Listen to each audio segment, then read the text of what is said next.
नमस्कार। आज के इस सत्र की शुरुआत प्रार्थना से करते हैं। ओम सहना भवतु सहनौ भुनक्तु सह वीर्यं करवावहै तेजस्विनावधीतमस्तु मा विद्विषावहै। ओम शांति शांति शांति।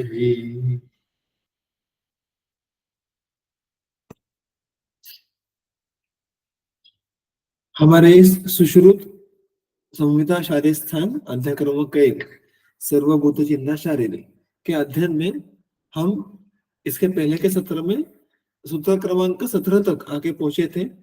मैं इसके पहले के दो सूत्रों का एक बार हम फास्ट रिवीजन करेंगे और फिर जो अंतिम पड़ाव है इस अध्याय का उसकी तरफ आगे बढ़ेंगे। आज हमने देखा था कि सूत्र क्रमांक 16 में जो मैंने सार आपके सामने रखा है, सूत्र मैंने नहीं लिखा, किंतु आपको इसका स्मरण होगा कि इस सूत्र में आयुर्वेद में जो कर्म पुरुष माना जाता है वो किस प्रकार है उसका वर्णन देखने के लिए मिला था हमको। हमने ये जो भेद है कि जो प्रकृति और पुरुष ये जो सबसे दो मूल तत्व है जिनके बारे में विस्तृत वर्णन हमें सांख्य दर्शन में देखने के लिए मिलता है, उस पुरुष तत्व और आयुर्वेद में स्वीकृत कर्म पुरुष इनमें क्या भेद है, ये मुख्य विषय इस सूत्र का हुआ करता है। यहाँ पे हमने बात देखी थी कि जो प्रकृति और पुरुष ये जो जो मूल तत्व है दो, वो दोनों ही सर्वगत है और नित्य है, यानी सर्वव्यापी है और उनमें कोई क्षीणत्व नहीं आता, उनमें लय नहीं होता। किंतु आयुर्वेद सम्मत जो कर्म पुरुष है जो हरेक जीवित शरीर में वहां पे स्थित होता है वो मात्र असर्वगत है, वो सर्वव्यापी नहीं है। It is limited to its own body. जितने शरीर है उतने कर्म पुरुष है, किंतु दोनों तत्व ये नित्य माने जाते हैं, उनमें कोई भेद की बात नहीं है। ये हमने बात देखी थी। उसके साथ साथ हमने ये भी देखा था कि आयुर्वेद में कर्म पुरुष को जब हम संबोधा करते हैं, जब उसको हम उसके बारे में बात करते हैं तो हम उसको सत्व इस उपाधि से उसको जाना जाता है। हमने उसके बारे में वर्णन करते हुए अष्टांग हृदय शारीर स्थान का पहला सूत्र है, चरक संहिता शारीर स्थान में जो सत्व का वर्णन आया है उसके कुछ सूत्र देखे थे कि किस प्रकार भूतात्मा या कर्म पुरुष जो शुक्र शोणित संयोग के समय उनमें प्रविष्ट होके जीवोत्पत्ति करता है, उसको सत्व इस नाम से संबोधा गया है, सत्व इस टाइटल से संबोधा गया है। और सत्व इसका मूलतः अर्थ होता है मन, क्योंकि मन के बिना इस कर्म पुरुष को देहांतर गति होना असंभव है। और हम जब एक शरीर में आश्रित कर्म पुरुष के बारे में चर्चा कर रहे हैं, देख रहे हैं, तब वहां पे हमें मन के बारे में सोचना आवश्यक है, क्योंकि मन के बिना उसकी उपस्थिति होना असंभव है। अतः आयुर्वेद के परिप्रेक्ष्य में इस कर्म पुरुष को भूतात्मा या कर्म पुरुष इस नाम से हमें अन्यत्र वर्णन देखने के लिए नहीं मिलता, अपितु सत्व इस नाम से हमें उसका वर्णन देखने के लिए मिलता है। और सत्व ये सर्वगत नहीं होता है, sattva is again limited to that specific body and therefore karma purusha also is localised to that specific body, और इसीलिए कर्म पुरुष ये असर्वगत माना जाता है। अब मैंने अभी कहा वैसे कि ये जो कर्म पुरुष है इसको देहांतर गति होती है, वो एक योनि में से दूसरे योनि में ऐसी उसकी गति ये चालू रहती है। किसके कारण? तो अर्थात कर्मों के बंधों के कारण, कर्म करना और फिर उसके फलों का भोग लेना, ये जो चक्र है, ये चक्र जब तक चालू है तब तक उसको एक योनि से दूसरे योनि में जन्म लेने के लिए सफर करते रहना पड़ता है। और ये सफर के पीछे का कारण भी क्या है? क्योंकि उसको मन के साथ बांधा गया है। हमने देखा था कि चरक ने स्पष्ट रूप से कहा है कि ये जो सत्व है ये कारण शरीर और भूतात्मा इनको बांधे रखता है, और इस कारण ही भूतात्मा को आगे की गति मिलती रहती है। और शुक्र और शोणित संयोग के काल उनकी अभिव्यक्ति होती है। ये कर्म पुरुष ये वैसे तो शरीर के बिना भी उसका एग्जिस्टेंस, उसका जो अस्तित्व है ये बिल्कुल रहता है, किंतु हमें उसके बारे में ज्ञान नहीं होता जब तक वो शुक्र और शोणित संयोग के समय प्रविष्ट होके स्वयं के लक्षणों को अभिव्यक्त नहीं करता। और इसलिए जो इसके आगे का सूत्र था, सूत्र क्रमांक 17, वो उसी के बारे में है कि किस प्रकार एक जीवित शरीर में ये जो कर्म पुरुष है या भूतात्मा है, इसके लक्षण हमें देखने के लिए मिलते हैं। इसके लिए हमने एक दृष्टांत देखा था, मैंने आपको एक उदाहरण दिया था कि जिस प्रकार हमारे आसपास बल्ब, फैन, लैपटॉप, मोबाइल और जो भी इलेक्ट्रॉनिक गैजेट्स रहते हैं, उनमें जब इलेक्ट्रिसिटी या इलेक्ट्रिक एनर्जी प्रविष्ट होती है तो फंक्शन करते हैं। यानी फैन रोटेट होना शुरू होता है, घूमता है, बल्ब दिया जलता है, हमारा लैपटॉप काम करता है, मोबाइल काम करता है, उसमें से गाने लगना, फोन आना, ये सारी बातें होती है। किंतु ये घूमना, जलना, गाने लगना, फोन आना, ये सारे जो कर्म है ये उस इलेक्ट्रिक एनर्जी के लक्षण डायरेक्टली नहीं है। अब अगर केवल इलेक्ट्रिसिटी को देखने के लिए जाए तो स्वयं में ये सारे काम करने की क्षमता नहीं रहती या उसके काम नहीं है अकेले के। जब तक उसको ऐसा कोई आश्रय नहीं मिलता तब तक ये सारे काम नहीं होंगे।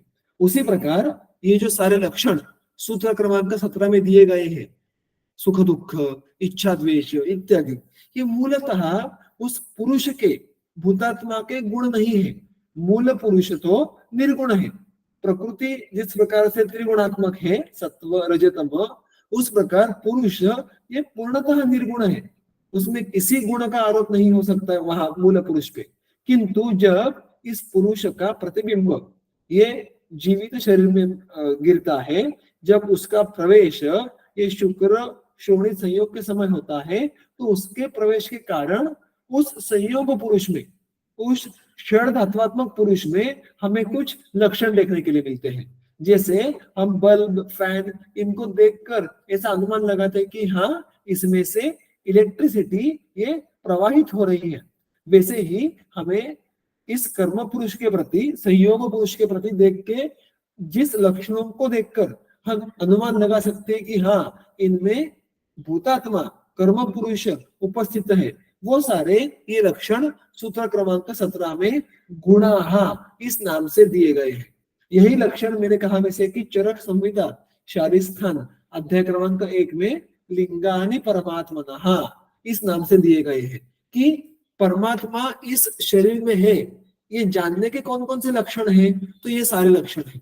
उसी को सुश्रुत ने यहाँ पे गुणाहा ऐसा कहा है, और डल्लन ने ऐसा कहा था कि शरीर आत्मनोः संयोग कारकेण मनसा संयोगे ये गुणाः। शरीर और आत्मा इनका संयोग करवाने वाला जो मन है, उसकी उपस्थिति के कारण जो गुण हमें देखने के लिए मिलते हैं वो ये सारे गुण हैं। So these are not guna of individual purusha or individual atma, but these are guna when mana binds sharira and atma together, and then we get to know the different characteristics of atma और कर्म पुरुष।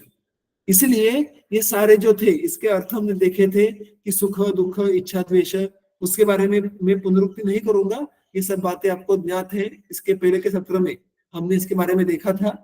तो जिस प्रकार हमने सूत्र क्रमांक 17 में किसी भी प्रकार के जीवित शरीर में परमात्मा कर्म पुरुष इसके कौन कौन से लक्षण देखने के लिए मिलते हैं, ये बात देखी थी। उसके बाद वो एक पायदान आगे निकल आते हैं।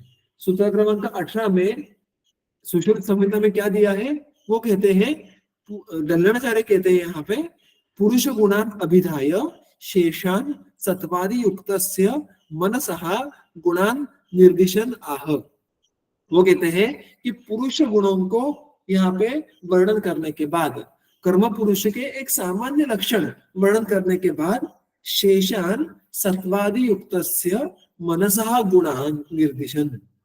अब इस सूत्र में किसके गुणों का वर्णन किया है, तो मन के गुणों का वर्णन किया है। और वो मन भी कैसा है, सत्वादि युक्तस्य, सत्व रज तम, इनमें से एक गुण का जब प्राधान्य हो तो मन में इस प्रकार से भिन्न भिन्न गुण ये देखने के लिए मिलते हैं। ये वर्णन हमें इस सूत्र में देखने के लिए मिलने वाला है। इसके पहले का सूत्र जो था उसमें कर्म पुरुष के गुण थे और वो व्यक्ति सापेक्ष बदलते नहीं है। सुख दुख, इच्छा द्वेष, प्राणापान, उमेश निवेश, ये जो लक्षण है वो इर्रेस्पेक्टिव ऑफ इंडिविजुअल, हर एक में, if the person is living being, we got to see these characteristics। किंतु इस सूत्र में जो गुण विशेष दिए हैं वो सत्व के हैं, वो मन के हैं, और ये गुण विशेष व्यक्ति परत्वे बदलते हैं। व्यक्ति परत्वे उस मनुष्य के सत्व में जिस त्रिगुण में से जिस गुण का आधिक्य होगा उस प्रकार उसमें इस प्रकार के गुण देखने के लिए मिलेंगे। जो व्यक्ति सात्विक होंगे, सात्विका का अर्थ क्या लेना है यहाँ पे कि जिनके मन में सत्व गुण का प्राधान्य होगा उनमें अलग गुण देखने के लिए मिलेंगे, जिनमें रजोगुण का आधिक्य होगा उनमें अलग गुण देखने के लिए मिलेंगे, और जिनमें तमोगुण का आधिक्य होगा उनमें अलग गुण देखने के लिए मिलेंगे। इतना ही नहीं, ये गुणों एक मनुष्य में उसके स्वयं के आयुष्य में काल परत्वे अगर वो स्वयं पे कोई कष्ट लेता है तो उसमें तामस गुण कम होके सात्विक गुण बढ़ सकते हैं। अगर तो किसी का सफर उल्टा होता है तो उसमें सात्विक गुण कम होके तामस गुण बढ़ सकते हैं। बहुत सारे लोगों में इसमें से कुछ कुछ गुणों का मिश्री भाव होता है। तो ये सारी जो वेरिएशंस है ये मन के स्तर पे होते हैं, कर्म पुरुष के स्तर पे नहीं। इसलिए मन के स्तर पे त्रिगुणों की जो अभिव्यक्ति होगी उसके अनुसार हमें ये गुण देखने के लिए मिलते हैं। और चरक संहिता सूत्रस्थान अध्याय क्रमांक 8 इंद्रियोपक्रमणीय, इसमें इसका एक बहुत ही सुंदर वर्णन दिया गया है कि हर एक मनुष्य के मन में इन तीनों गुणों की उपस्थिति रहती है, अपितु इनमें से जिस गुण का प्राधान्य हमें देखने के लिए मिलता है, जिस गुण का प्राधान्य अभिव्यक्त होता है, हम उसको उस नाम से पुकारते हैं।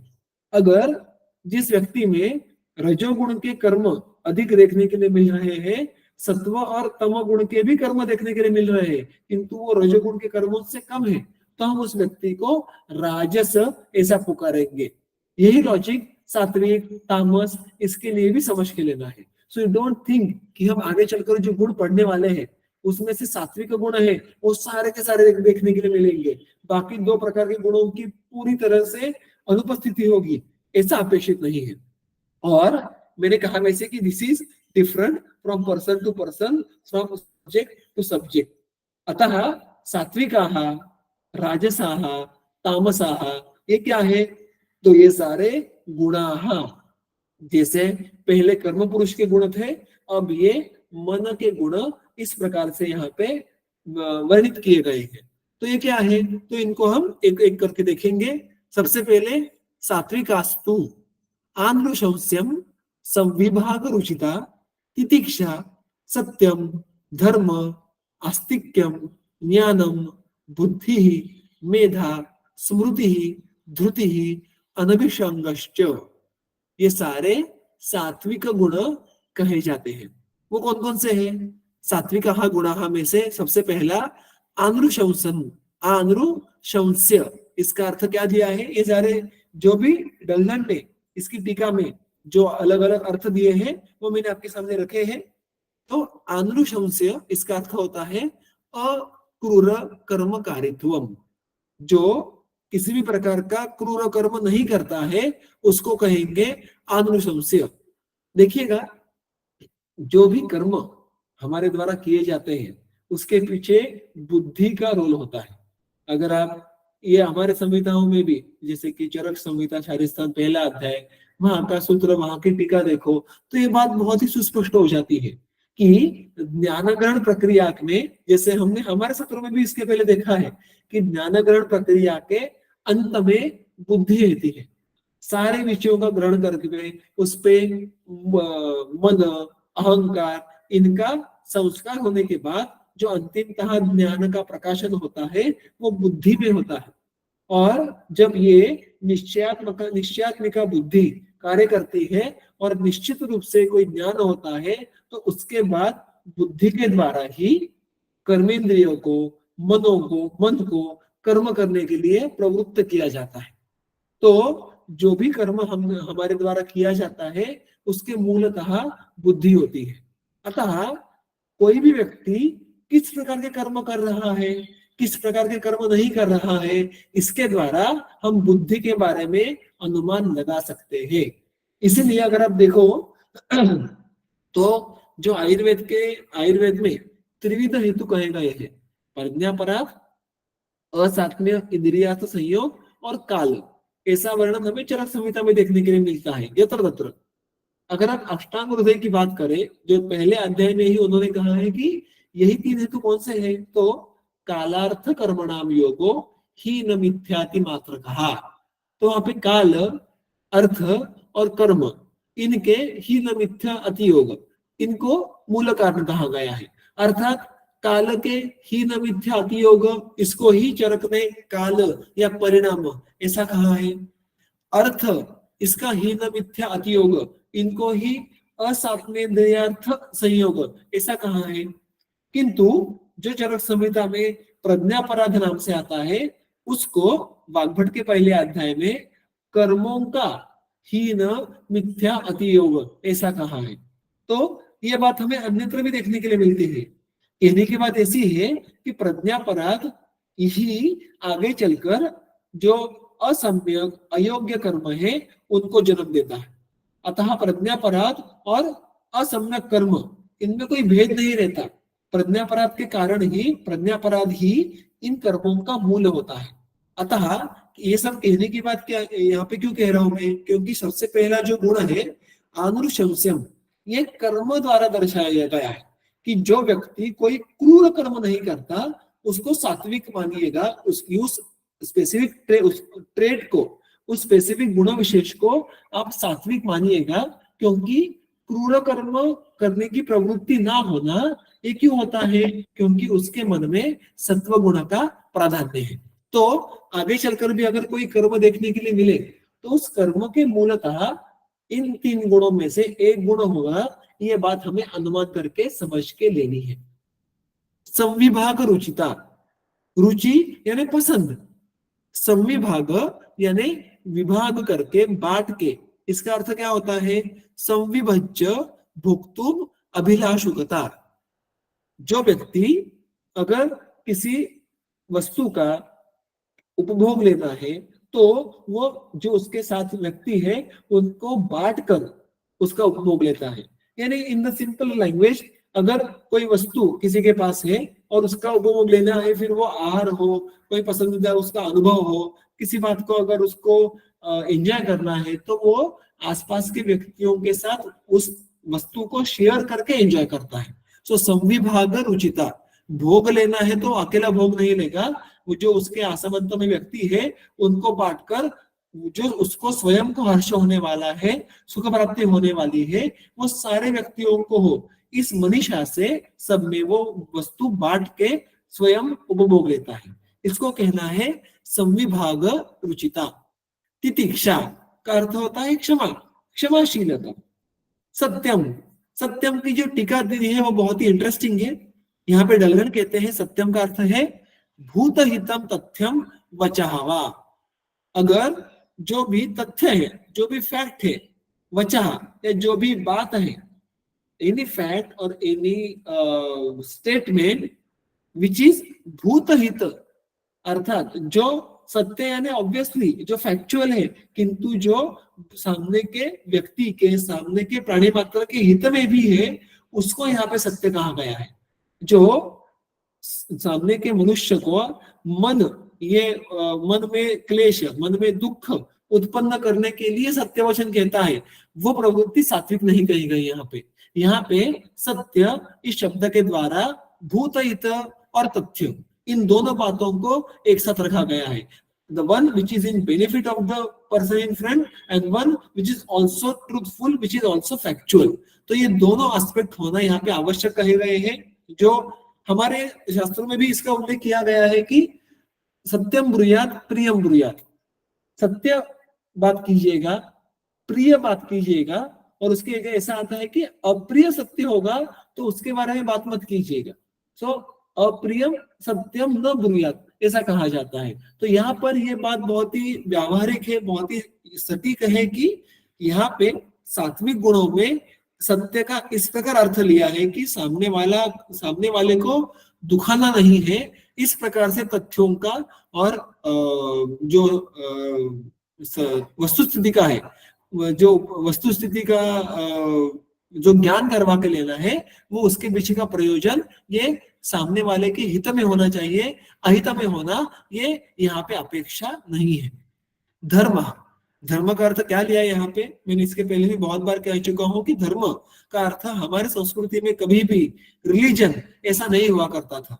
उसके धर्म इस शब्द के बहुत सारे शेड से यहाँ पे क्या अर्थ दिया है उसका, धर्म काय वांग मनोभि सुचरितम।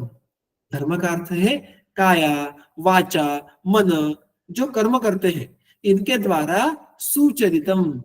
सो हमारा जो बर्ताव है, जो बिहेवियर है, अब वो किस किस प्रकार का होता है, हमारी कायिक चेष्टा है, हमारी बातें करना, हमारे विचार, ये सारे योग्य होने चाहिए, उसमें चारित्र्य होना चाहिए, इसको धर्म कहना है। उसके बाद आस्तिक्य, आस्तिक्य का अर्थ क्या दिया है, धर्म मोक्ष परलोकादिकम इति बुद्ध्या चरति इति आस्तिकः तद्भाव आस्तिक्यम। आस्तिक्यम या अस्तिक, इसमें जो मूल शब्द है या मूल रूप है वो है अस्थि। अस्थि का अर्थ क्या है, अस धातु का रूप है, अस्थि यानी होता है, इट एग्जिस्ट्स, ऐसा उसका अर्थ होता है। क्या होता है, क्या एग्जिस्ट करता है, तो धर्म मोक्ष परलोक इत्यादि, जो ये सारे तत्व हैं जो एक मनुष्य को उसके प्रत्यक्ष यानी इंद्रियों के द्वारा या उसके स्वयं के बुद्धि द्वारा वो अनुभूत नहीं होंगे, समझ में नहीं आएंगे, बल्कि जब कोई आप्तोपदेश होगा उसके द्वारा उसका निर्देश किया होगा। अगर कोई आप्त व्यक्ति या आप्त स्रोत ऐसा कहता है कि हाँ मोक्ष होता है, परलोक होता है, तो हम और आप इसका अनुभव लिए बिना उसको मान्य करना, ये जो बुद्धि होती है वो बुद्धि है आस्तिक्य। So to believe in the source of authentic knowledge is suppose to be आस्तिक्य। जब तक मुझे स्वयं को अनुभूति नहीं आएगी तब तक मैं मान्य नहीं करूंगा, यह हो गई नास्तिक बुद्धि। न अस्ति, ये नहीं हो सकता, ये उपस्थित नहीं होता है, मोक्ष नहीं होता है, परलोक नहीं होता है, तो ये बातें करना, इसको नास्तिक कहा है। तो यहाँ पे बहुत सुंदर बात रखी है कि आस्तिक्य ये सात्विकता का प्रतीक है। अर्थात इन्होंने क्या कहा है कि ये धर्म मोक्ष परलोक, ये सारे जो हमारे जो साहित्य में बातें हैं, ये जब ये किन्होंने कही है, वो इन व्यक्तियों ने कही है, इस प्रकार के गुरुजनों ने की है कि जो स्वयं आप्त थे, जिनका शब्द ये प्रमाण है, तो उनके प्रमाण शब्द पे विश्वास रखना ये आस्तिक बुद्धि है, इसको आस्तिक्य कहा गया है।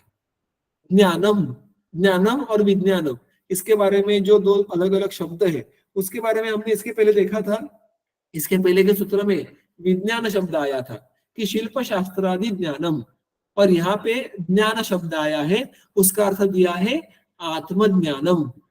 तो प्रायः ये डिस्टिंग्विशिंग फैक्टर देखने के लिए मिलता है कि ज्ञान का अर्थ लिया जाता है आत्मज्ञान।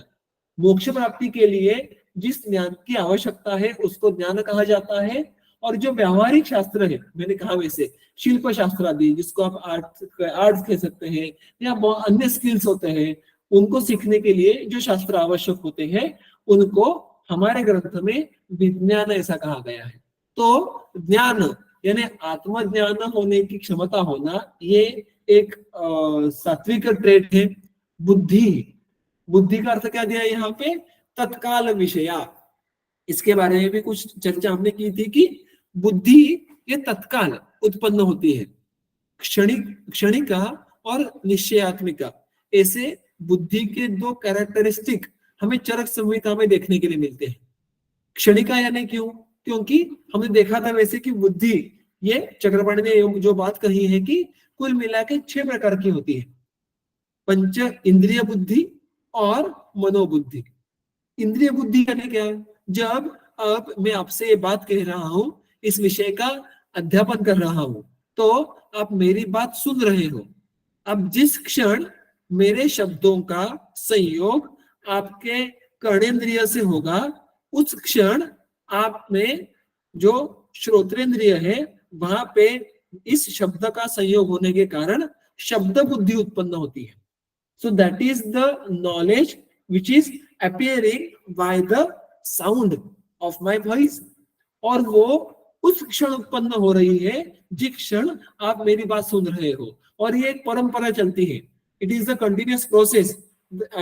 Till I am going to teach you, every moment you are going to understand what I am saying. ये आपका क्षण क्षण में शब्द बुद्धि उत्पन्न होने का एक अनुभव है।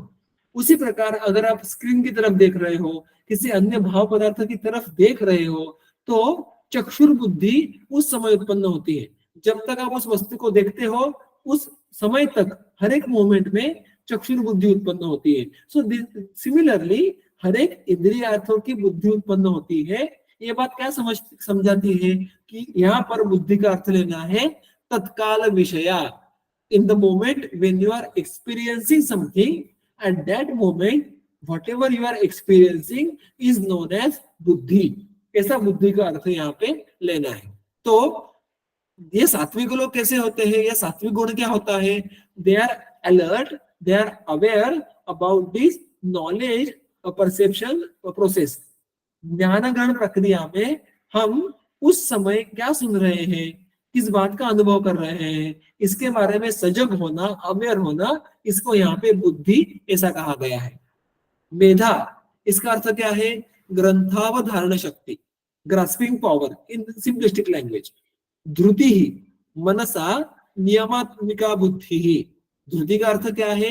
कि मन का स्वयं पे नियमन करने की क्षमता, मन को स्वतः को कंट्रोल करने की क्षमता को धृति ऐसा कहा जाता है। सो धृति is again an aspect of बुद्धि, but it is such an aspect which controls the activities of मन। जब कहते हैं ना, हमारे प्राय सारे मोक्ष शास्त्रों में या आप देखोगे सांख्य होगा, जैन होगा, योग होगा, उसमें इंद्रिय निग्रह ये बात बहुत ही महत्वपूर्ण होती है। मनोनिग्रह ये बात बहुत ही महत्वपूर्ण होती है, जिसके बिना हम आगे मोक्ष के पथ पे नहीं चल सकते। तो वहां पे मन का निग्रह का अर्थ क्या होता है? कि मन के कार्यों पे नियंत्रण प्रस्थापित करना। इसी ये जो फंक्शन है, इस फंक्शन को धृति ऐसा कहा जाता है। सो नियमन करना, रेगुलेट करना, कंट्रोल करना, ये जो बुद्धि का एस्पेक्ट है वो है धृति। स्मृति, स्मृति का अर्थ पूर्वानुभूतस्य अर्थस्य स्मरणम। जो इसके पहले अनुभव ले चुके हैं उनका फिर एक बार स्मरण होना, स्मरण करने की क्षमता होना, यानी the power of recollection, power to remember, इसको कहेंगे स्मृति। और अंतिमतः अनभिसंग। अभिसंग यानी जुड़ाव, अटैचमेंट, बॉन्डेज। अनभिसंग का अर्थ क्या दिया है? फल निरपेक्षया बुद्ध्या श्रेय कर्म करणम अनभिसंगः। इस प्रकार की बुद्धि से, किस प्रकार की बुद्धि से? कि जो कर्म आप आगे चलकर करने वाले हो, उससे आपको किसी भी प्रकार के फल की अपेक्षा नहीं है। वो बुद्धि हुई फल निरपेक्ष बुद्धि। The mindset by which you start some work and you don't expect anything in return, that is known as फल निरपेक्ष बुद्धि। और किस प्रकार का काम?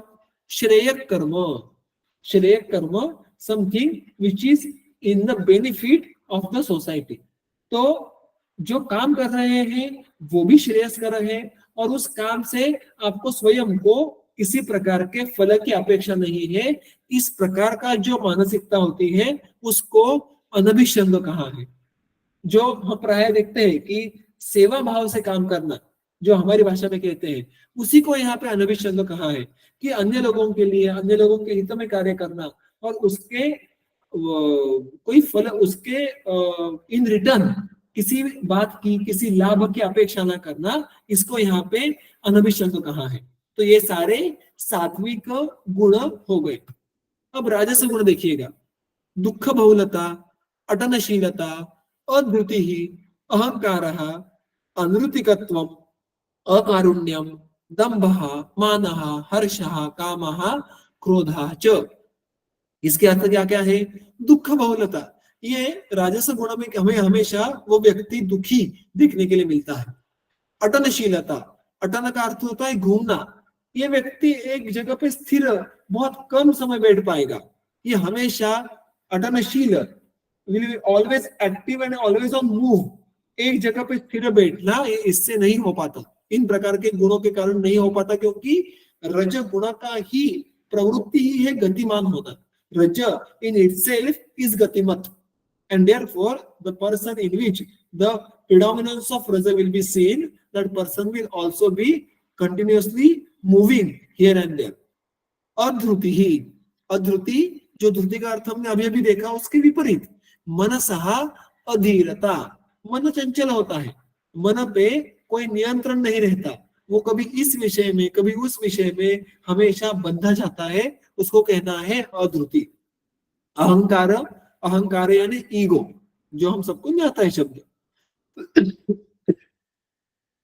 अनृतिकत्वम, अनृतिकत्व मिथ्या वचनशीलता, अनृतिकत्व इस शब्द में ऋत, ये शब्द है, ऋत का अर्थ होता है सत्य, अनृत यानी असत्य, सो अनृतिकत्व यानी मिथ्या वचनशीलता, यानी झूठ बोलने की प्रवृत्ति, इसको यहाँ पे उन्होंने अनृतिकत्व कहा है।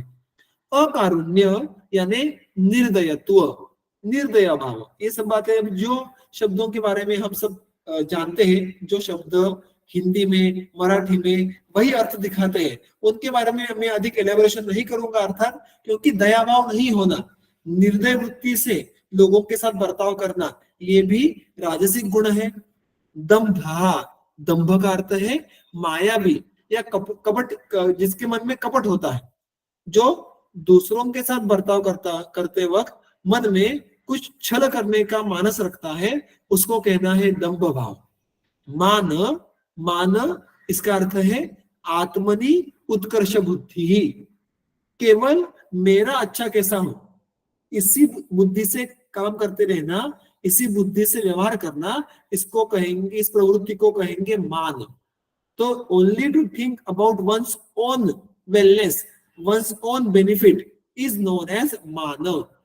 हर्ष, अब हर्ष वैसे देखने के लिए जाए तो लगता है कि इसको राजस भाव में क्यों डाला है, प्रफुल्लित होना, आनंदित होना, ये तो अच्छी बात है, ये तो सात्विक ट्रेड होना चाहिए था, किंतु यहाँ पे अगर आप हर्ष का अर्थ देखो तो यहाँ पे ये बात सुस्पष्ट हो जाती है कि इसको राजस गुण क्यों कहा गया है।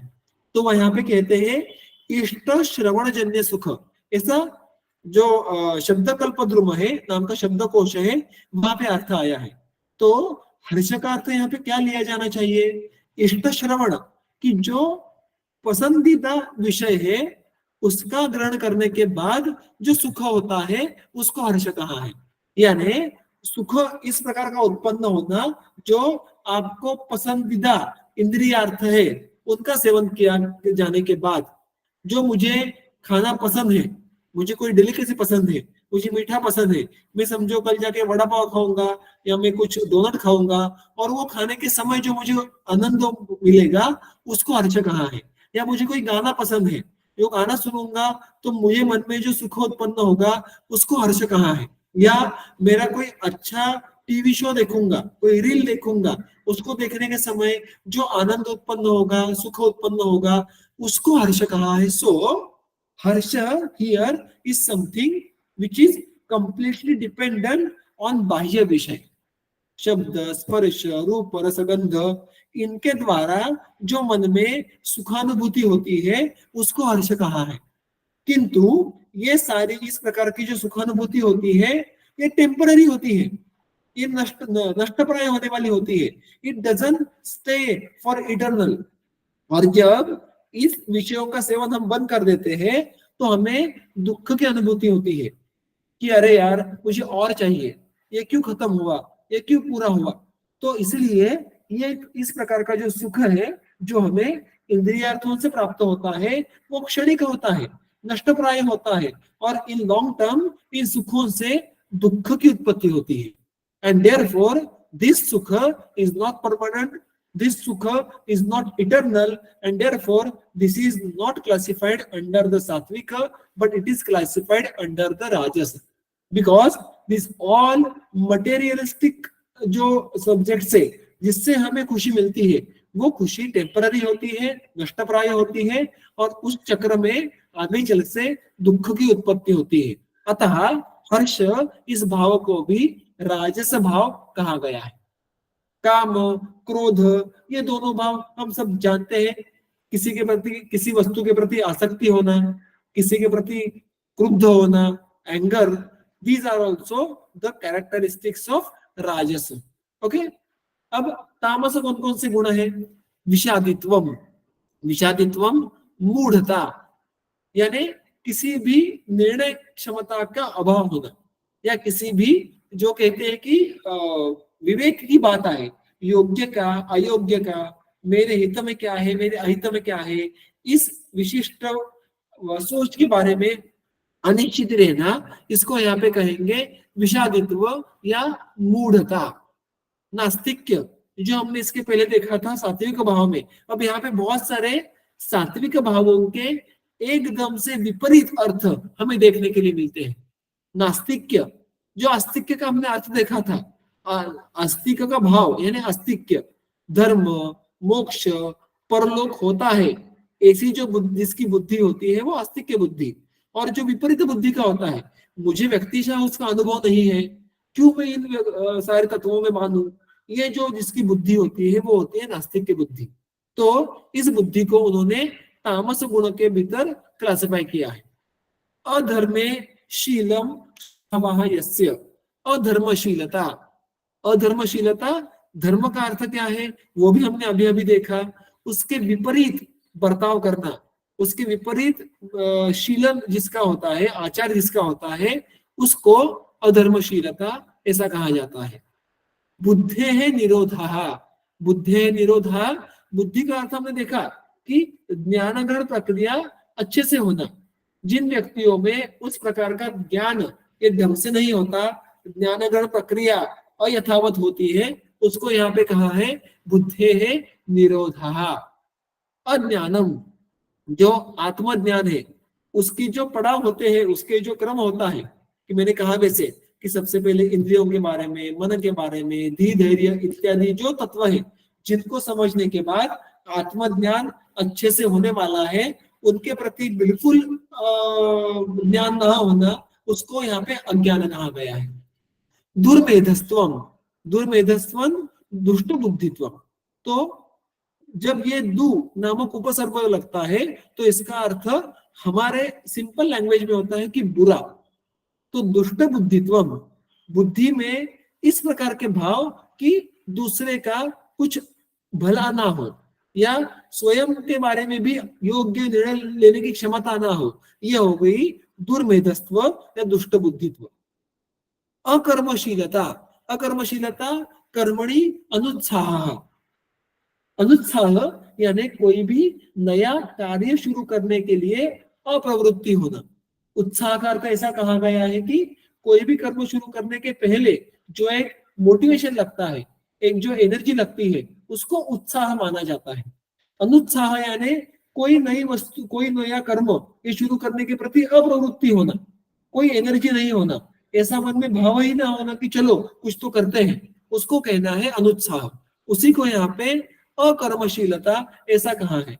और उसका ही एक आगे का वर्जन क्या है, निद्रालुत्वम, ये सोने का, पड़ के रहने का, बेड में रहने का, बिछाने में रहने का, ये केवल इतना ही जो मानस भाव रहता है कि कोई क्रिया नहीं करनी है, यहाँ तक ठीक है, किंतु अभी तो आगे चलकर केवल लेट के रहना है, सो के रहना है, ये भाव जिनके कारण होता है वो तमगुण होता है। तमगुण मैंने कहा वैसे कि तमगुण ये अंधेरे का प्रतीक है, सत्वगुण ये प्रकाश का प्रतीक है, और रजगुण ये मूवमेंट का प्रतीक है, हलचल का प्रतीक है। अतः उस प्रवृत्ति को रिफ्लेक्ट करने वाले कर्म गुण हमें यहाँ पे देखने के लिए मिलने वाले हैं। अगर तम ये शब्दशः अंधकार का प्रतीक है, तो यहाँ पे ज्ञान प्रक्रिया ये योग्यता नहीं होनी है, और वैसा नहीं होगा तो हमें, मैंने कहा वैसे कि उसके ज्ञानग्रहण प्रक्रिया में और उसके साथ साथ उसके कर्मों में भी उसका रिफ्लेक्शन देखने के लिए मिलता है। अंधेरा छाया हो, अगर बुद्धि में ही कोई प्रकाशमान वस्तु नहीं हो तो कर्म करने की प्रवृत्ति नहीं होती, सोने की प्रवृत्ति होती है। This all are because of that अंधकार nature of tamoguna, and therefore these traits are classified under तामस गुण। अब ये सत्व या मन के सात्विक राजस तामस गुण ऐसे देखते हुए, सो कर्म पुरुष के गुण देखते हुए, मन के गुण देखते हुए, उसके बाद वो कहते हैं कि इस संयोग पुरुष में महाभूत, जो हमारे इस अध्याय का मूल क्रक्स है, सर्वभूत चिंता शरीर, इसमें भूत का अर्थ महाभूत भी लिया गया है। तो ये जो षड तत्वात्मक कर्म पुरुष है, पंच महाभूत शरीरी समवाय, इसमें से हमने शरीरी यानी कर्म पुरुष, मूल पुरुष जो भूतात्मा है, वो मन, इसके गुण देख लिए। जो बच जाता है वो है पंच महाभूत, उनके गुण क्या है वो देखने की अभी इस सूत्र में अवसर आ गया है। तो वो गुण कौन कौन से हैं, ये हम आयुर्वेद वाले जब आप अष्टांग हृदय सूत्रस्थान अध्याय क्रमांक 9 सीखते हैं या चरक सूत्रस्थान आत्रेय भद्रकाप्य अध्याय देखते हैं, तो वहां पर भी ये बात देखते हैं।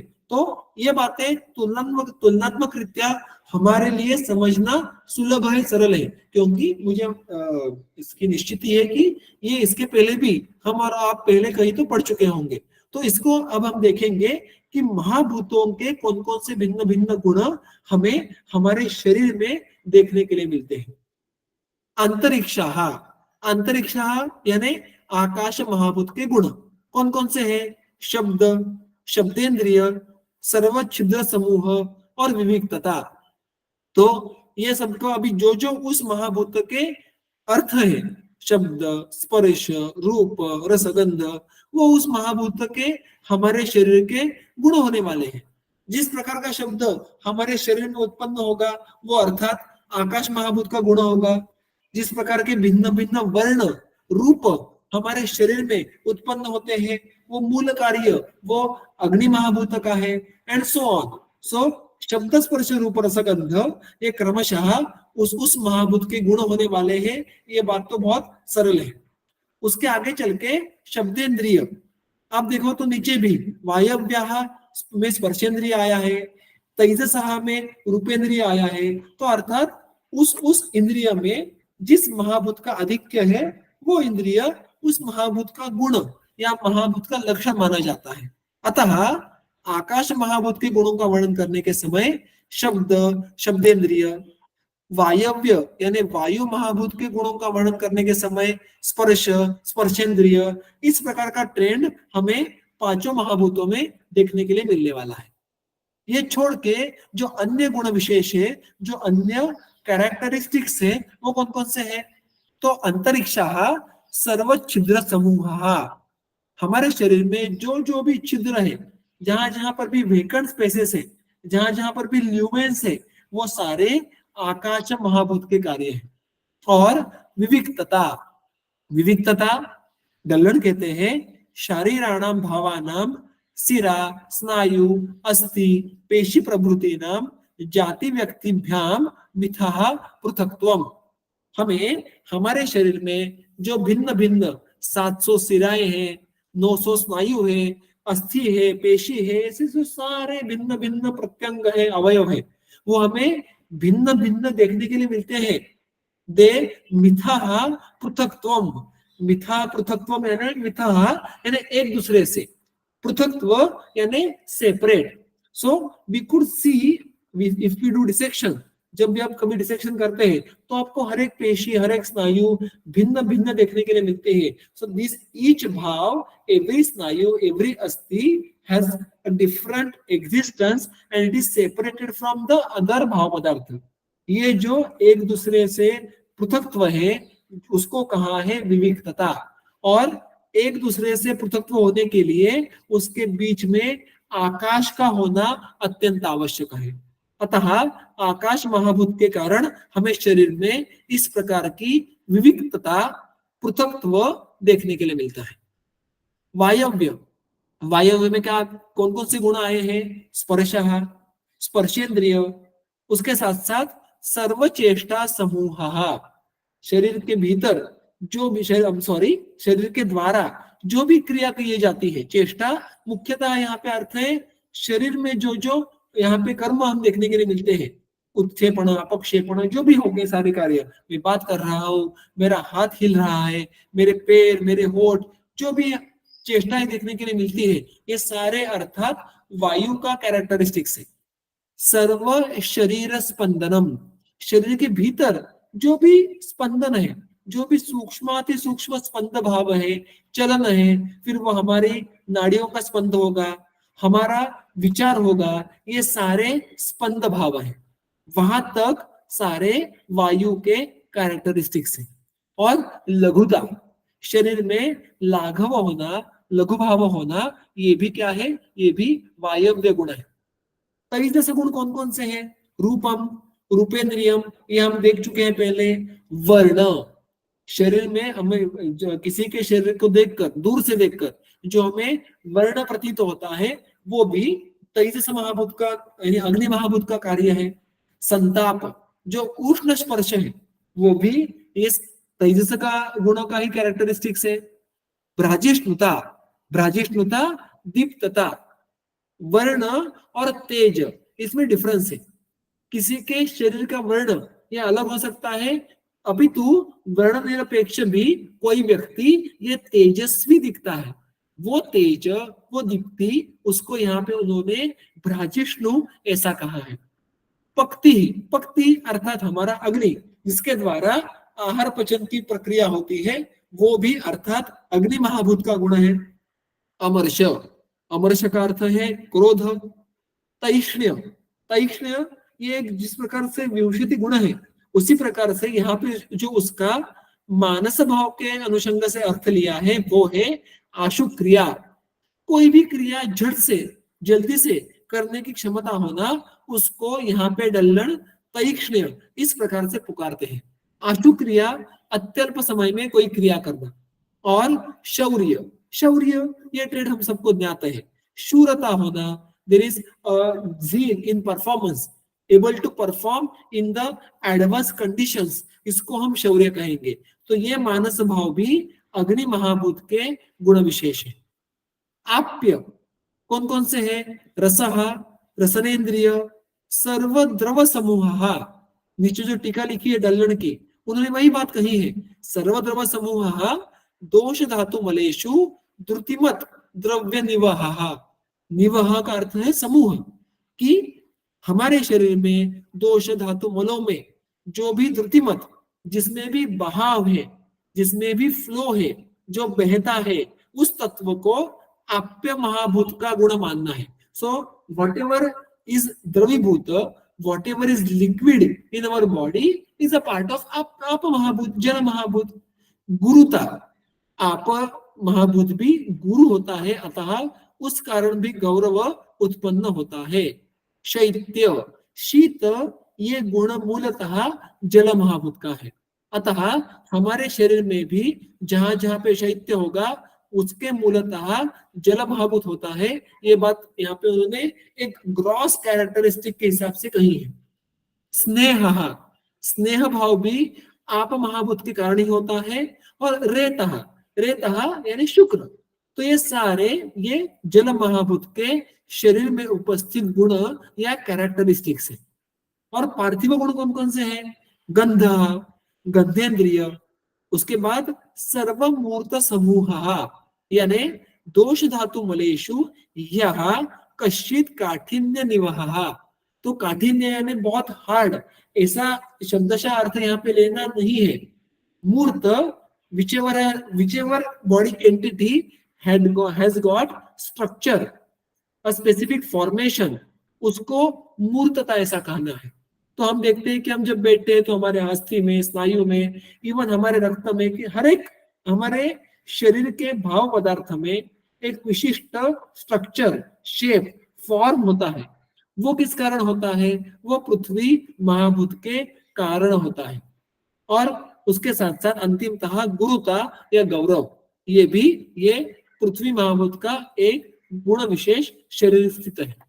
तो ये सारे संक्षेप में इन नटशेल हमारे शरीर में महाभूतों के किस किस प्रकार के गुण, किस किस प्रकार के ट्रेट देखने के लिए मिलते हैं, इनका विवरण इस सूत्र में किया है।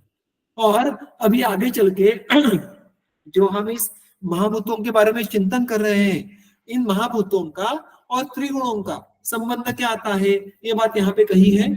तत्र सत्व बहुलम आकाशम, रजो बहुलः वायुः, सत्व रजो बहुलः अग्निः, सत्व तमो बहुला आपः, तमो बहुला पृथ्वी इति। तो यहाँ पे वो एक बहुत ही सुंदर कोरिलेशन हमारे सामने रखते हैं। वो कहते हैं कि जो बात हमने आपको पहले कही थी कि अंतिमतः जो महाभूत है वो त्रिगुणों से ही बने हैं, किंतु कौन से महाभूत में कौन से गुणों की प्राधान्य होता है, ये बात यहाँ पे वो सुस्पष्ट कर देते हैं। सत्व बहुलम आकाशम, हर एक महाभूत ये त्रिगुणों से बना है। हर एक महाभूत में सत्व रज तम तीनों की उपस्थिति होती है, किंतु उनमें एक या दो गुणों का प्राधान्य रहता है, बाहुल्य रहता है। वो किस प्रकार, तो आकाश महाभूत में सत्व गुण का प्राधान्य होता है, वायु में रजोगुण का, अग्नि महाभूत में सत्व रज इन दोनों गुणों का, आप महाभूत में सत्व तम इन दोनों गुणों का, और पृथ्वी महाभूत में तम गुण का क्रमशः प्राधान्य रहता है। अब ये कैसे समझा जाता है, इसके पीछे का तर्क क्या होगा, ये तर्क डल्लन हमें टीका में समझाते हैं। डल्लन कहते हैं कि देखिएगा इसको हम कैसे समझ ले सकते हैं, तो सत्व बहुलम आकाशम प्रकाशकत्वात्, प्रकाशकत्व ये सत्व का मैंने कहा वैसे ट्रेट है, to enlighten to brighten the condition, ये सत्व का गुण है। और सत्व बहुलम आकाशम ऐसा कहा है क्योंकि आकाश शब्द में ही वो बात आती है, आ समन्ता काशंते दीप्यन्ते इति आकाश, यानी जिसमें रह के सूर्य इत्यादि आसमंत में प्रकाशित होते हैं, जो आकाश के बिना प्रकाशित नहीं होंगे, इसलिए आकाश को सत्वबहुल कहा गया है। अगर किसी को दीप्त होना है, प्रकाशमान होना है, तो उसको आकाश की आवश्यकता होती है। आकाश के बिना कोई भी व्यक्ति, किसी भी प्रकाश की अभिव्यक्ति नहीं हो सकती, अतः आकाश को सत्व बहुलत्व होता है, ये बात समझ में आ जाती है। रजो बहुलः वायु चलत्वात्, वायु में जो मुख्य कैरेक्टरिस्टिक है वो है चलत्व, और चलत्व किस गुण का प्रवृत्ति है या किस गुण का मूल स्वभाव है, वो वायु का रजो का स्वभाव है, अतः वायु में रजोगुण का प्राधान्य देखने के लिए मिलता है। अग्नि में प्रकाशकत्व भी है और चलत्व भी है। हम देखते हैं जब बाह्य सृष्टि में भी अग्नि जलता है तो उसको एक ऊर्ध्वगति होती है, और उससे आसमंत की जो वस्तु है वो प्रकाशमान होते हैं, अतः उसमें सत्व का प्राधान्य भी है, रज का प्राधान्य भी है। वो प्रकाशमान करता है अन्य वस्तुओं को, इसलिए उसमें सत्व का प्राधान्य समझ सकते हैं, और उसमें स्वयं की गति होती है, इसलिए उसमें हम रज का प्राधान्य भी समझ सकते हैं।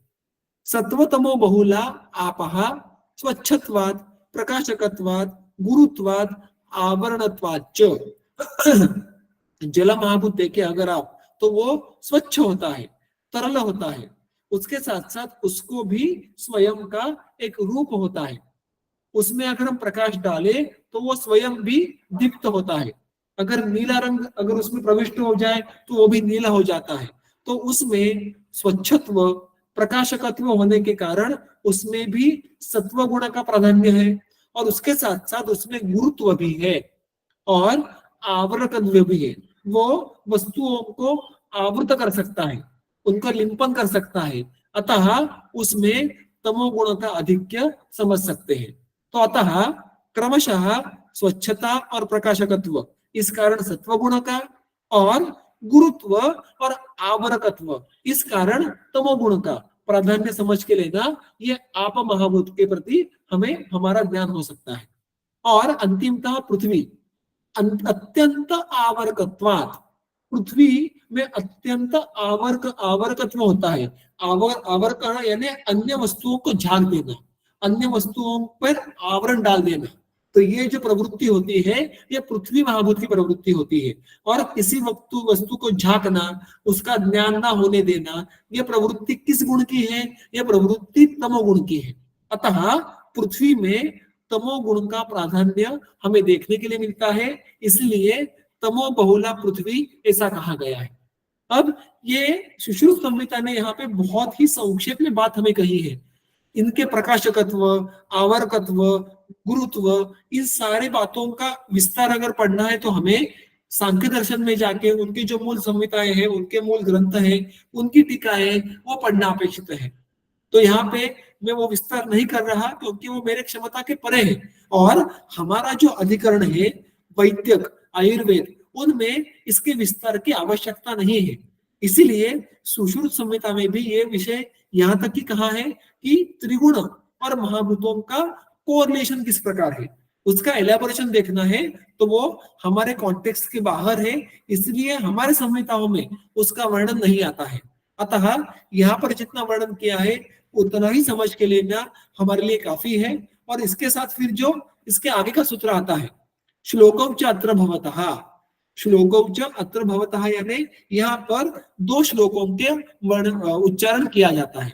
इसके पहले भी हमने बात देखी थी, भवति च अत्र या भवतः च अत्र या भवन्ति च अत्र, ऐसे चरक संहिता, सुश्रुत संहिता में हमें विशिष्ट श्लोक कुछ कुछ अध्यायों में देखने के लिए मिलते हैं। तो ये विशिष्ट रचना क्यों होती है? यहाँ पे हमने इसके पहले भी देखा था कि जो पहले हमने सारी बातें देखी है उसी बात को वो फिर एक बार सूत्र रूप में, श्लोक रूप में रखते हैं। तो क्या उसको पुनरुक्ति कहेंगे क्या? तो नहीं, ये हमारे ग्रंथों की रचना की शैली है, पद्धति है। और इसलिए मैंने यहाँ पे उसके बारे में चक्रपाणी के कुछ 2 वाक्य उद्धृत किए हैं कि पूरा सारा उस विषय का वर्णन होने के बाद उसी विषय को फिर एक बार पद्य रूप में, श्लोक रूप में क्यों रखा जाता है? तो चक्रपाणी कहते हैं यत्र तु उक्तात् अनधिकम उच्यते तत्र भवति च अत्र इति करोति। जहां पर जो इसके पहले जिस विषय का वर्णन किया जा चुका है उससे कुछ अधिक बात नहीं कही, उसी बात को फिर एक बार पद्यमय, सूत्रमय के रूप में रखा है, उसको भवति च अत्र कहते हैं। न च अस्य निष्प्रयोजनत्वम्, ये फिर एक बार दोहराना, पुनरुक्ति करना, ये निष्प्रयोजन नहीं है, तंत्र धर्मत्वात्, ये तंत्र का धर्म है, तंत्र की रचना का ये धर्म है, ये शैली है। ऐसा क्यों?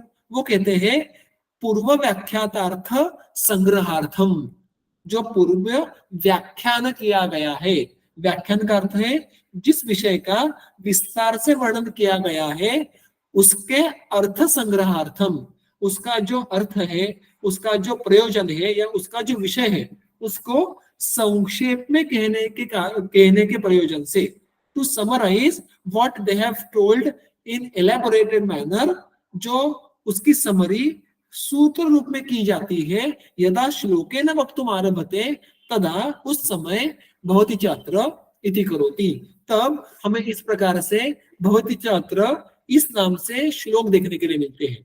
तो इसके बाद आप कभी चरक संहिता, सुश्रुत संहिता पढ़ो और आपके सामने ऐसे सूत्र आए, तो those are going to be the revision in the summary format of what the Samhita has told just before that. तो इसी प्रकार ये 2 सूत्र यहाँ पे आते हैं, अन्योन्यानुप्रविष्टानि सर्वाणि एतानि निर्दिशेत् स्वे स्वे द्रव्ये तु सर्वेषां व्यक्तम लक्षणम इष्यते। सबसे पहले जो पहला सूत्र है उसकी पहली पंक्ति क्या है?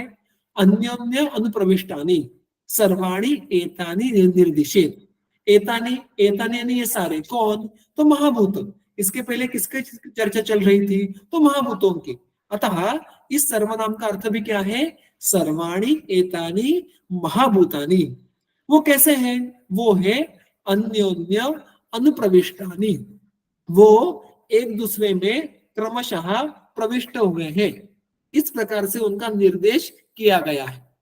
तो ये बात हमने इसके पहले भी देखी थी, हम उसको आगे चलकर देखने वाले हैं। और दूसरी पंक्ति का अन्वय क्या है? स्वे स्वे द्रव्ये तु सर्वेषां व्यक्तम लक्षणम इष्यते। सर्वेषां महाभूतानाम, ये जो सारे पांच महाभूत है उनका स्वे स्वे द्रव्ये व्यक्तम लक्षणम इष्यते।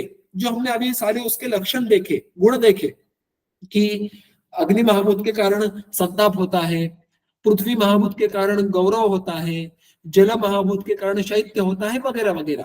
ये लक्षण हमें कब देखने के लिए मिलते हैं? स्वे स्वे द्रव्ये, जिन जिन द्रव्यों में इन महाभूतों की अभिव्यक्ति होगी, प्राधान्य होगा, उनमें हमें महाभूतों के लक्षण देखने के लिए मिलेंगे। ऐसा क्यों कहा यहाँ पे? क्योंकि ये सिद्धांत जो हमने सीखा कि सर्वम इदम पांचभौतिकम अस्मिन् अर्थे, यहाँ पे इंद्रिय, दोष, धातु, मल, सारी बातें ये पांचभौतिक है। अगर ऐसा हो तो हर एक द्रव्य में पंच महाभूत उपस्थित होते हैं, किंतु हमें हर एक द्रव्य में पांचों के पांचों महाभूतों के सारे गुण, सारे के सारे कैरेक्टरिस्टिक ये अभिव्यक्त हुए देखने के लिए नहीं मिलते हैं।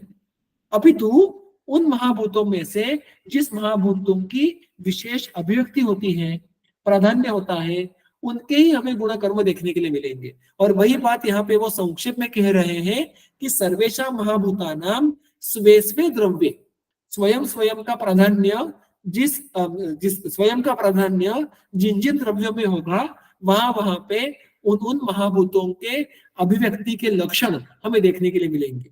अब यहाँ पर अन्योन्य अनुप्रविष्टानि सर्वाणि एतानि लक्षयेत, यहाँ पे दो अर्थ लिए जाते हैं।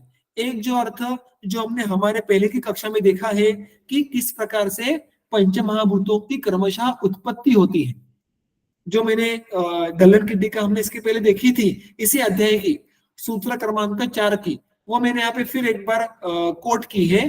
तेभ्यः पंचभ्यः शब्द तन्मात्रादिभ्यः एकोत्तर परिवृद्ध्या व्योमादयः उत्पद्यन्ते, यानी शब्द तन्मात्रा से आकाश महाभूत की उत्पत्ति होती है, फिर शब्द तन्मात्रा के साथ जब स्पर्श तन्मात्रा सम्मिलित हो जाती है तो वायु महाभूत की उत्पत्ति होती है, और इस प्रकार से शब्द, स्पर्श, एक एक तन्मात्रा ऐड होती जाती है, और आकाश, वायु, अग्नि, जल और पृथ्वी, इनकी क्रमशः उत्पत्ति होती है।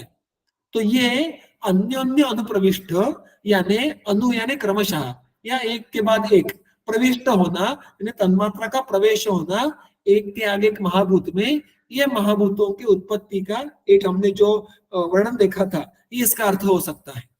किंतु एक और जो मत हमें डल्लन टीका में देखने के लिए मिलता है, वो कहते हैं कि अन्योन्य, ये जो शब्द है ना, इसका शब्दशः अर्थ है एक दूसरे में, अन्य अन्य यानी एक दूसरे के साथ।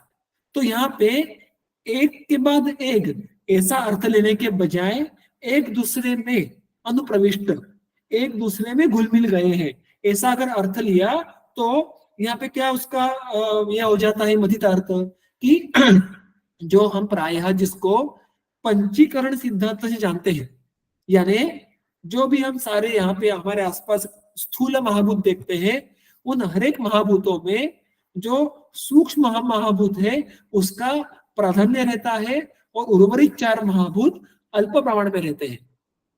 डल्लन क्या कहते हैं? तत्र आकाशे अपि भूमि ही अणुरूपेण अवस्थिता, सूक्ष्म रूपतो यते जोनुगत मारुतस्य संचरणात् आकाशे पवन दहन तोयानि अपि बोद्धव्यानि। इसकी बहुत बड़ी टीका डल्लन ने लिखी है, मैं वहां पे नहीं जाऊंगा क्योंकि वो थोड़ी अधिक विस्तृत है, उसका केवल मैं क्रक्स आपके सामने रखूंगा कि अन्योन्य अनुप्रविष्ट, इसका अर्थ यहाँ पे ऐसा भी लिया गया है, अन्योन्य यानी एक दूसरे में, यानी जब सृष्टि उत्पत्ति की बात आती है और जो तन्मात्रा यानी सूक्ष्म महाभूत है, ये क्या करते हैं, ये सारे एक दूसरे में घुल मिल जाते हैं, और उस मिश्रण में जब पांच ये सूक्ष्म महाभूत एक साथ आते हैं, उसमें उनके कॉम्बिनेशन से पांच स्थूल महाभूत बनते हैं। तो आकाश महाभूत में भी जो सूक्ष्म आकाश है उसका प्राधान्य रहेगा, किंतु उसके साथ साथ उर्वरित चार महाभूतों की भी उपस्थिति रहेगी। And this rule is applied for every महाभूत। दिस इज नोन एज पंचीकरण सिद्धांत। इस स्थूल महाभूतों की उत्पत्ति के लिए पांचों की पांचों सूक्ष्म महाभूत साथ में आते हैं, किंतु वो जो स्थूल महाभूत रहेगा उसका सूक्ष्मत्व का प्राधान्य उसमें रहेगा।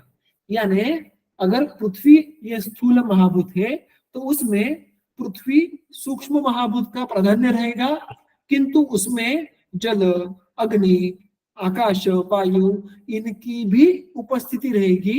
इसको हमें अन्योन्य अनुप्रविष्ट इस शब्द से समझ के लेना है।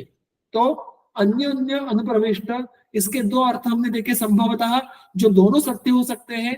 एक तो एक के बाद एक महाभूतों की उत्पत्ति होना, और महाभूतों का एक दूसरे में घुल मिल जाना और पंचीकरण के द्वारा आगे चल के सृष्टि उत्पत्ति होना। तो ये दोनों अर्थ हमें दलन टीका में उद्धृत देखने के लिए मिलते हैं। और ये अब इस अध्याय का जो जब अंतिम सूत्र हम कहेंगे, और इस भवताच अत्र, इन दो समरी सूत्रों का दूसरा सूत्र, अष्टौ प्रकृतयाः प्रोक्ता विकाराः षोडश एव तु क्षेत्रज्ञश्च समासेन स्वतंत्र परतंत्रयोः। वो कहते हैं कि इस अध्याय में हमने किन किन बातों को वर्णित किया है, इसका संक्षेप में वर्णन इस सूत्र में आता है। अष्टो प्रकृतयाः प्रोक्ता, हमने इस अध्याय में 8 प्रकृतियां, षोडश विकाराः, षोडश ही विकार, क्षेत्रज्ञः यानी कर्म पुरुष, इनके बारे में समासेन, समासेन संक्षेपेण, इन नटशेल, इन शॉर्ट, स्वतंत्र परतंत्रयोः। किंतु ये जो सारे विषय है इनको हमने किस प्रकार वर्णित किया है, स्वतंत्र के अनुषंग से और परतंत्र के अनुषंग से। स्वतंत्र का अर्थ डल्लण कहते हैं शल्य तंत्र, और परतंत्र का अर्थ कहते हैं शालक्य तंत्रे सांख्ये च। और हम इसको ऐसे समझ सकते हैं, जब अगर आपने गए 2-3 कक्षाएं सुनी होगी तो हम ऐसा भी कह सकते हैं कि स्वतंत्र यानी वैदिक शास्त्र में यानी आयुर्वेद में, और परतंत्र यानी सांख्य या और जो भी अन्य दर्शन होंगे उनके परिप्रेक्ष्य में। तो बेसिकली प्रकृति, विकृति और क्षेत्रज्ञ, इन तत्वों का आयुर्वेद के परिप्रेक्ष्य में विचार और सांख्य दर्शन के परिप्रेक्ष्य में विचार, ये सारा जो किया गया है, ये सारा इस अध्याय का इन नटसेल डिस्क्रिप्शन है। इति सुश्रुत संहितायां शारीर स्थाने सर्वभूत चिंता शारीरम नाम प्रथमोध्यायः। इस प्रकार सुश्रुत संहिता के इस शारीर स्थान के सर्वभूत चिंता शारीर नाम का पहला अध्याय यहाँ पे समाप्त हो जाता है। तो कुल मिला के सूत्र इसमें केवल 22 ही है, किंतु सैद्धांतिक दृष्टिया अत्यंत महत्वपूर्ण अध्याय और विस्तृत टीका ऐसी हमें इस अध्याय में देखने के लिए मिलती है। अब हम गए 7 या 8 कक्षाओं में मिलके हमने इस अध्याय को देखा है, तो कभी कभी इतने गैप से इस अध्याय का अध्ययन करने से या किसी भी अध्याय का अध्ययन करने से बहुत बार हमारी एक कंटिन्यूटी ब्रेक हो सकती है, और जहां से शुरू किया था वो स्टार्टिंग पॉइंट कभी कभी भूल जाते हैं, और अध्याय को as a whole, as a continuous process या कंटिन्यूअस सब्सटेंस देखने का हमारा कभी कभी दृष्टिकोण ये चूक जाता है। इसलिए हम जब आगे के कक्षा में मिलेंगे, आगे के सत्र में मिलेंगे, तब क्या करेंगे, तो हम हमारे जो एक 40-50 मिनट होते हैं उसमें इस अध्याय को एक बर्ड आई व्यू या स्काई व्यू से देखेंगे कि स्टार्ट से एंड रैपिड रिवीजन कि एग्जैक्टली हमने इस अध्याय में अभी तक कौन कौन सी बातें किस प्रयोजन से देखी। So will get to know the connection between this सूत्र and the flow with which Sushruta Samhita has described सर्वभूत चिंता शारीर। So in next class will see कि इस पूरे अध्याय का एक बहुत ही संक्षेप में किंतु एज अ होल रिवीजन करने का प्रयास करेंगे, और फिर उसके बाद हम आगे के अध्याय को नियोजन करेंगे। तो इस शुक्रवार को मैं हमारी कक्षा नहीं ले पाऊंगा, तो उसके आगे के बुधवार को हम हमारा सर्वभूत चिंता शारीरिक अध्याय का समरी लेंगे। तो आज मेरा यहाँ पे विषय में समाप्त करता हूँ, अगले बुधवार को फिर एक बार मिलेंगे। अगर आज के सत्र में किसी को कोई प्रश्न है तो अभी मुझे पूछ सकते हैं।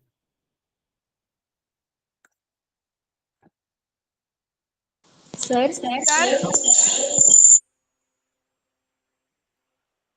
बोलिएगा।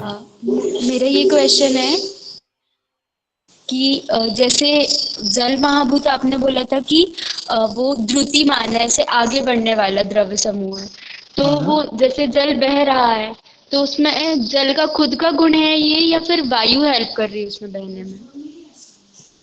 क्या मैं समझा नहीं, मुझे आखिरी आपका वाक्य समझ में नहीं आया। हेलो।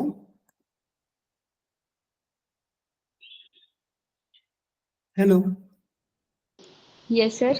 हाँ, मुझे आपका मेरा आखिरी। क्वेश्चन ये है हाँ कि जैसे जल का खुद का ये गुण है कि वो द्रुतिमान है, आगे बढ़ रहा है।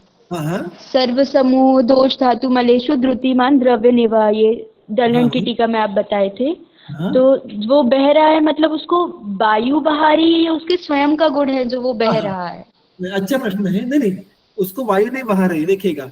अगर वायु उसको बहाती तो फिर जल आकाश में भी उड़ जाता, जल कैसे भी बह जाता, क्योंकि वायु को बहने के लिए किसी विशिष्ट उद्धरण की जरूरत नहीं होती, वो स्वयं गतिमान होता है। अगर आप जल का बहाव देखें तो वो केवल उद्धरण पे ही बह सकता है। जल ये अगेंस्ट द ग्रेविटी या अगेंस्ट द फ्लो नहीं चढ़ सकता।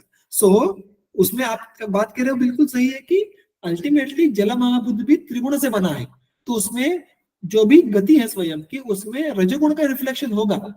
अभी तू उसके बहाव के लिए उसको वायु महाभूत की आवश्यकता है, इस प्रकार से नहीं कह सकते, क्योंकि अगर वायु महाभूत से बहाव होता तो वो आकाश में भी उड़ जाता, वो यत्र तत्र उसका संचरण हो पाता। वैसा नहीं होता है, उसको एक ढलान लगती है बहने के लिए। अतः जो एक सरत्व है, जो ढलान में बहना का प्रवृत्ति है, वो द्रवत्व यहाँ पे अपेक्षित है, वो आप महाभूत का स्वयं का गुण है। उसमें से रजोगुण जो है उसका हम कर्तव्य कह सकते हैं, लेकिन उसके लिए हमें वायु महाभूत को वहां पे लाने की आवश्यकता नहीं है, ऐसा मेरा मंतव्य है। ठीक है। Okay sir, thank you sir.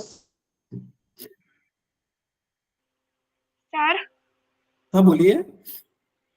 Sir आपने पिछली क्लास में बताए थे कि आत्मा और मन बुद्धि इन सबको गुण और द्रव्य में डिवीजन कैसे करेंगे हम, हम्म ये क्वेश्चन।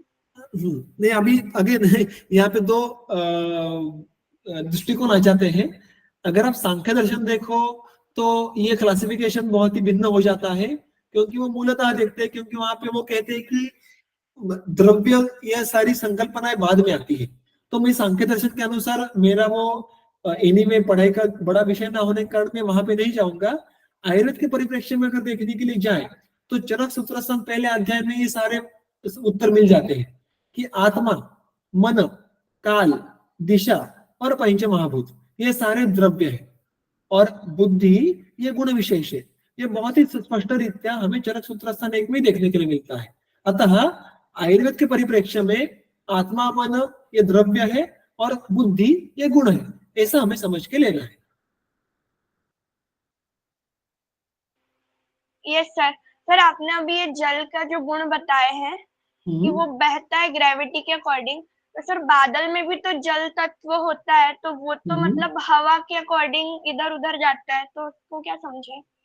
हाँ नहीं, उसका जो बादल में जल होता है वो जल, उसको स्वयं बहाव नहीं रहता, दैट जल इज गेटिंग कैरिड बाय वायु। आप देखिए जब बारिश होती है तो बारिश बादल से नीचे होती है, बादल के ऊपर निकल जाती है। तो ऑब्वियसली जब बारिश होती है तो पानी बादल से नीचे गिरता है, वो ऊपर क्यों नहीं जाता? ऊपर नहीं जाता क्योंकि वहां पे वायु का कार्य ये अल्प हो जाता है, वायु का कार्य वहां पे इतना बलवान अपेक्षा नहीं होता। जब आप महाभूत में जो गुरुत्व है, गुरुत्व इन द सेंस ऑफ तर्क संग्रह, आद्य पतन असमवाय कारण, वो होने के कारण पानी नीचे बहता है। जब तक वो कार्य उसका अभिव्यक्त नहीं होता तब तक वायु उसका वहन करता है। तो बादलों में से पानी का वहन करना, it is not the flow of water. Don't get confuse between the flow of water and water getting carried by वायु। बादल में वायु ये जल महाभूत को कैरी करता है, इसलिए वो आकाश में रहता है। लेकिन जब पानी का स्वयं का जो आप महाभूत का स्वयं का कार्य है वो अभिव्यक्त होता है तो वो नीचे ही बरसता है, वो कहीं तिरक दिशा में नहीं बरसता या ऊपर की दिशा में नहीं बरसता। So this two functions are different. जल in itself will flow downwards because of the gurutva, but when it is getting carried by vayu, then we cannot assign that function to apa mahabhut, it becomes the function of vayu mahabhut. Okay sir, thank you. Thank you.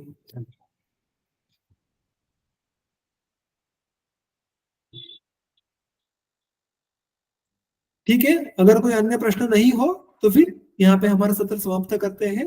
धन्यवाद।